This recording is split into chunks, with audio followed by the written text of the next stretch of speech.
No, I've no idea actually.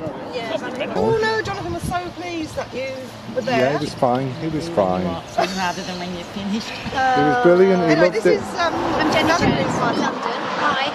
How do you do? Hi. So Jenny is the Green Party representative in the House of Lords. Jenny Jones from the House of Lords, thanks for joining us.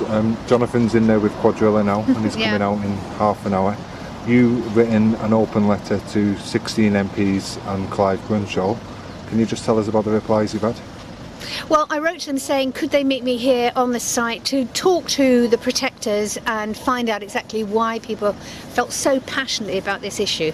And of the 16 local MPs, I had 4 replies, all refusing or unable to come here. One of them had a very good excuse. She's pregnant, just about to give birth. So 12 didn't reply, and Clive didn't reply either.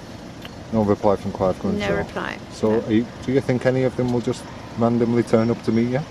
Well, I've just been talking to some people here, and we were thinking that one option might be to have a meeting in London and invite all those MPs to the meeting in London, because that will be on their territory, in the House of Lords, in Parliament, and they'd have less excuse perhaps to turn down the invite. Okay, and can I just ask you, Jenny, an injunction was passed 2 weeks ago banning any form of protest on here for 6 weeks. Can I just have your thoughts on the injunction process being used for this sort of thing? I do think it's absolutely disgraceful because it is actually threatening free speech. I think it's horrendous that courts actually listen to these companies and take their word for it.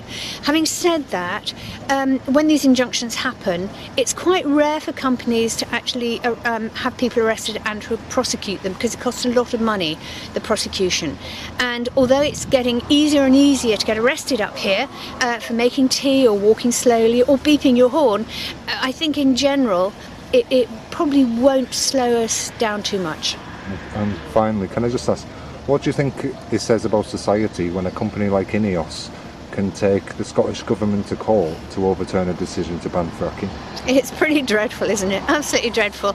And I just don't understand why this government doesn't get the whole issue of climate change and the urgency of dealing with it. They talk a lot about adaptation, which is fair enough, but they don't seem to understand that mitigation is possible, that we could actually slow climate change down if we're serious about it now. And this government is absolutely hopeless. Michael Gove appears to get the whole point of it, but we have yet to see him make any big moves. Cool, Jenny, I'll let you get back to meet Jonathan when he comes out. Thanks for chatting. If they let him out. If they let him out, yeah. Thank you very much. Pleasure.